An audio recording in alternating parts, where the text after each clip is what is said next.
Hello everybody and welcome, it's VDan here. So glad that you can tune into another video. Today I'm going to show you how to beat this boss in only 24 tiers. So a big shout out to Benji, who was the first player to execute this, and then Feed Me Pie, who helped me along the way. Now I am sorry that this is going to be an extremely long video because I'm going to show each tier kill in full.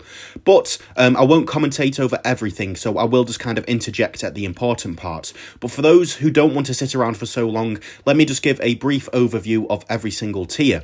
So for tier 1, you're going to get a 040 Mad, Jungle Drums, and a 420 Dartling, so you're going to start building up a cross-path Ray of Doom, with the idea being that every single time you pop a skull, you will use the Mad or Rocket Storm ability to clear up any of the ceramics from Bloonarius, okay? Tier 2, you're going to add an overclock, and you're going to keep the overclock on the 040 Dartling. Tier 3, you're going to delay and save some money and get the Ray of Doom, and overclock the Ray of Doom, okay? And then I'd recommend as well, don't remove any objects until you have Ray of Doom, because you don't want to be £1,000 short then. Then after that, for tier 4, you're going to get Ultra Boost, and you're going to start Ultra Boosting the Ray of Doom to Ub'ing level 10, and then start putting it on the 040 Dartling 2, and then you should be able to buy Mad and get that to Ub'ing 10 for tier 5. So that's the kind of rough summary of everything. Okay, and now just to interject a bit into what we've done early game here, we've set up 2 Dartlings and Ezili. Then all it's a case of doing is just getting the first Dartling to 030. Once you have this to 030, life is very easy to defend early game, okay? Also, make sure to try and preserve lives as much as possible. So maybe play on slow speed each now and then and just do some Dartling micro, because obviously we're using Ezili, and until she's level 20, the totem will drain 10 lives. So you don't want to be in a position where you can't use the totem, because the totem's going to be of great kind of importance for us. It makes life a lot easier. But as you can see here, after I got the 030, then I'm going to get Jungle Drums, and then I'm going to get 040, and then just start putting some money into the other Dartling, because getting him to 420 isn't a huge priority during tier 1, but any little extra DPS to help will be good as well, of course. So yeah, it's kind of getting that point on least tiers where I feel like it's reached its saturation point. As you can see, by the way, I just got the Dartling to 220, the other one, because we already basically know the strategies. It's either Legend of the Night, or the Dartlings, or Ultra Boost with Homeland or something, sometimes without Homeland. It's basically all of them. That's literally all it is in some kind of combination.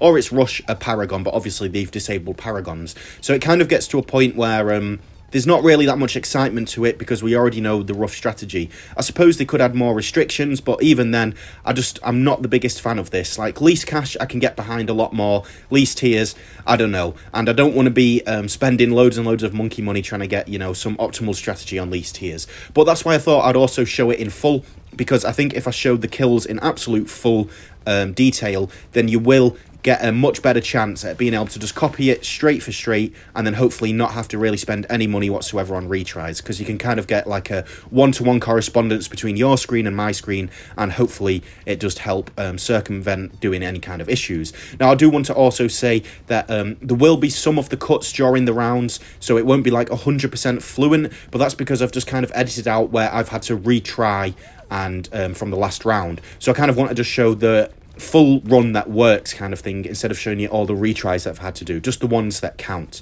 Okay, so I'm just going to discuss this first skull here, and then the rest should be quite self-explanatory. So I believe that I've got the other Dartling to 320, and now what I'm going to do is I'm going to literally just hold off on the Mad ability and wait until the first skull has been popped, and then use the Mad ability on it. We can also drop down a totem too, because we've managed to keep all of our lives from the start, okay? So all you need to do with the totem is just make sure that it's in range. That's literally all you need to do. So you've got quite a decent scope of it, although I place it in some questionable places at times in this run, but anywhere that's just close, you're going to be good. Okay, so as you can see, the ceramics have spawned. Now we're going to use the Mad ability and the totem, and just do a bit of Dartling micro, and you should easily be able to do it. You don't need to place totem for each single one. Just make sure that you've got the Mad ability timed so that you only use it on the ceramics, and everything will be good.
and as you can see, he's only just pretty much made it about halfway.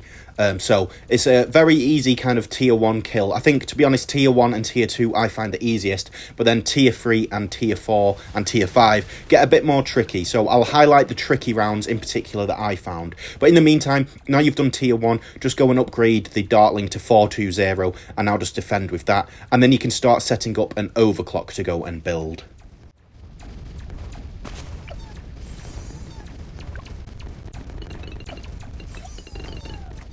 Okay, and now for tier 2, literally identical to tier 1. The only difference being is that you're going to keep the overclock always on the MAD or 040. I do apologise. When I say MAD, I actually mean the 040 Dartling, okay? That's all you're going to do, exactly the same as tier 1. And now also remember you've got a couple more of Ezili's abilities to help if anything gets a bit worrisome, but you should be absolutely fine. I mean, the 420 Dartling is going to help a lot as well. It can basically just do round 63 for you as well, so everything should be good. All you need to do is just be a little bit careful, and if you need to micro the Dartlings, keep your eye out on that, because you want to try and preserve lives as much as possible, and balloons can sneak by really quite quickly on this map. So just keep your kind of senses aware and everything should be absolutely fine.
Okay, so now we are approaching tier 3, and this is where it's important to not remove the obstacles at the start, because we don't want to be that £1,000 short, because what we can do is, if you've not removed them, you can buy the Ray of Doom at the exact start of 83, and that makes life a lot easier. Okay, so in terms of defense, it's not the easiest rounds to do, but you shouldn't have too much issues. The only thing I'd say is, my kind of thought process was, I'm going to hit the left-hand side as hard as I can with the Dartlings, and then worry about the right-hand side a bit later. Basically, you just don't want to get too overwhelmed. Notice as well that when I do end up popping one of the mobs, then I end up having to target the Dartlings just to make sure that I clear up all of the insides nicely. So you're going to have to be a little bit active. I wouldn't recommend playing it on double speed. Obviously, there's going to be better positions of the Dartlings that you could put them in, though, which will help. Now what I'm going to do is I'm going to use the Hex ability quite frequently as well, just to basically trim down any of the insides we have to deal with. The more you do that, the easier your life is. So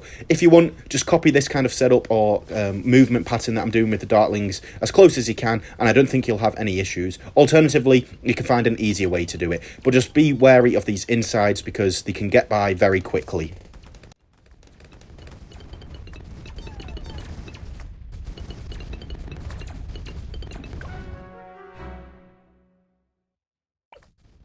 And as you saw there, the insides did in fact get through very quickly. So this is the successful attempt that I'll do now. So like I said, just try and copy the blueprint of this a bit better. It shouldn't take you too much tries though, honestly. It's not too hard. I mean, the Dartlings are very powerful. All you need to do is just make the most out of Ezili's abilities and just make sure that you're playing actively. So, yeah.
And then this is the really nice thing, because as you can see, right now we have got the Ray of Doom straight up. So now it's a case of now put the overclock on the Ray of Doom instead of the 040 and just keep it pinned down as much as you can. Put all your DPS basically fixated on Bloonarius and he should die relatively quickly. Now, I was in my own little world there and didn't even clear up any of the spawns. So all you need to do is just maybe just retarget the Ray of Doom quickly to clear up any nasty ones just like there and then go back to it. Okay, so should be straightforward from here for the rest of this kill. The Ray of Doom is going to pack a lot of power. Make sure as well that you save the mad ability for the very final last skull, because that will help in clearing up any of the ceramics as they leak through at the very end, okay?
Okay, so now you should be able to afford Ultra Boost, and then I'm going to do a bit of round stalling, okay? So I'm not going to kill the round as quick as possible, so I can get as many stacks as I can on the Ray of Doom.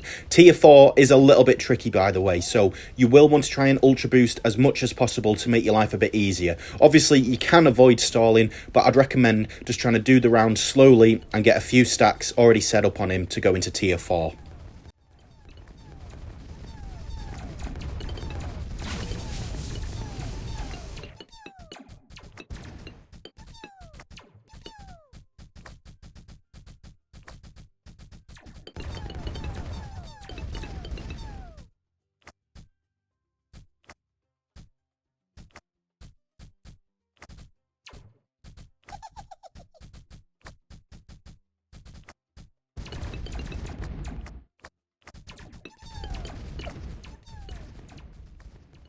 And, you know, you can see my penalty time has climbed up, but it also makes my life easier. And when you're doing something like this, any little extra helps. So, okay, what we need to do here is just basically pin it fully with the Ray of Doom as many times as possible and keep Ultra Boosting the Ray of Doom. You need to get him to Ultra Boost level 10 as fast as possible. You need to also be a bit more clever with your ability timings here. I personally find 104 and 105 a bit of the trickiest, because this is the one thing you need to remember for Tier 4, is that you need to get the final skull popped before 106. In other words, you need to make sure it is popped on 105. The reason for this is so that you're not having to worry about all the DDTs and stuff that will come on 106. So that's your main goal.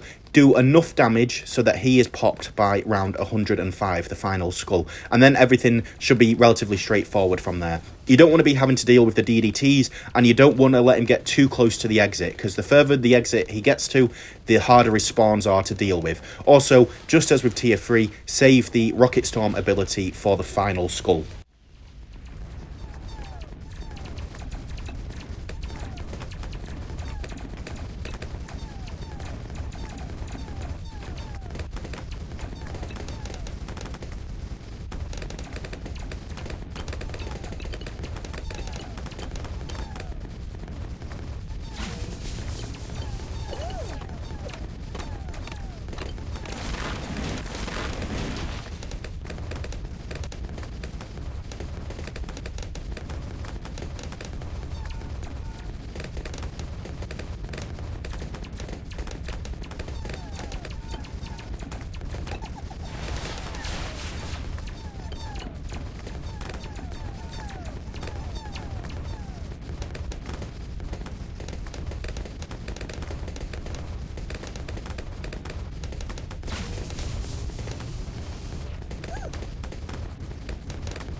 Okay, so here we go for the final tier, and honestly, this isn't too much more difficult than tier 4 in my opinion, but round 125 I found the particularly to be the hardest. Now, you should also have the mad boar in between 110-ish to 120, get the mad built, and then all you need to do is also make sure once the Ray of Doom is Ultra Boost level 10, you immediately start doing the same on the mad, so that is also Ultra Boost level 10. You want both of them to already be Ultra Boost level 10 before 120 starts, which is why I recommend stalling to be safe, but it's not essential.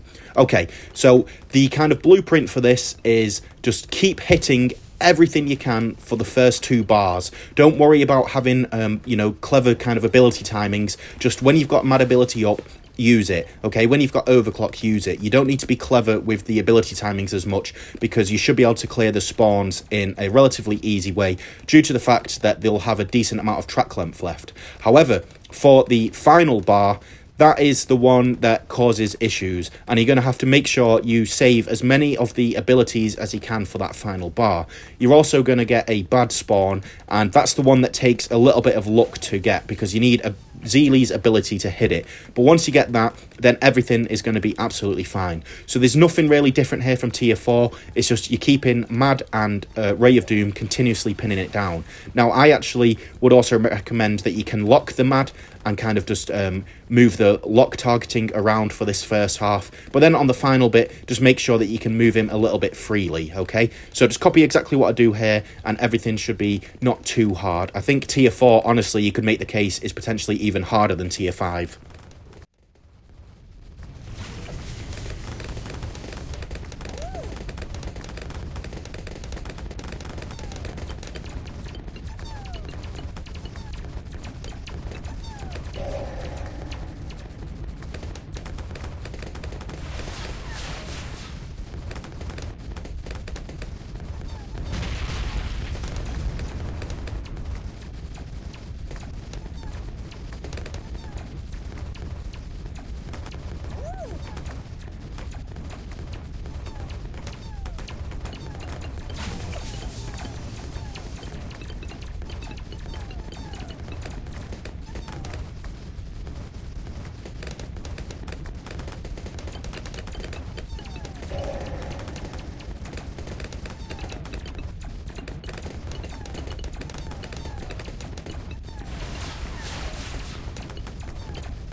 And just a little side note I want to mention as well is that even though it looks like we've popped half the skull past halfway, half of his skull's past halfway, that doesn't mean we're in a bad position, because remember, Bloonarius spawns a little bit in on the track on the left-hand side, and he exits completely fully. So we are about halfway, almost exactly when it's popped there. So don't worry if you've not managed to pop the second skull by the kind of immediate halfway point of the track, because that's not truly the representation of halfway. So just remember that. Okay, so this is where things will get a little bit scary. As you can see, we've got quite a hectic round, but I'm just going to be cautious with everything, and it's like I said, 125 was the one that caused me the most issues. I'm going to use the Hex ability when I can as well, just to kind of thin out the playing field right now, as it is looking pretty dense.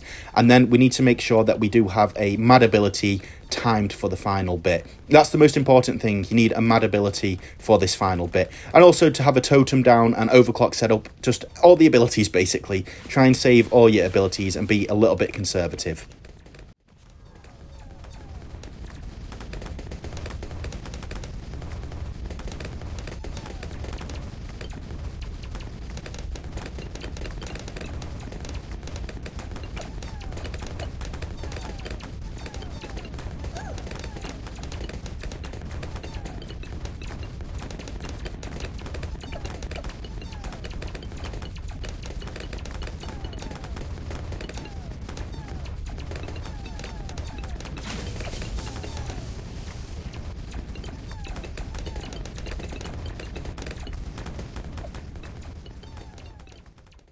And here we go. Okay, so I'm delaying the mad ability a little bit. I'm delaying it. Then I'm going to use it so it just gets all its DPS off on this bad.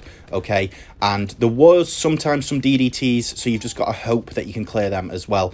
And now you are good. Now, once you've made it through this point, this is where life is easy, because all you literally need to do now is just keep spamming the abilities. You don't need to be particularly precise with it. Just keep, you know, a good uptime of them all. You'll be fine with 126 with the DDTs, and you should kill it during round 127.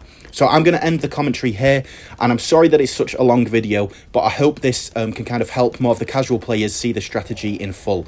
And yeah, so it is the longest video I've ever done, but I hope it's been useful, and I'll hopefully see you guys very soon.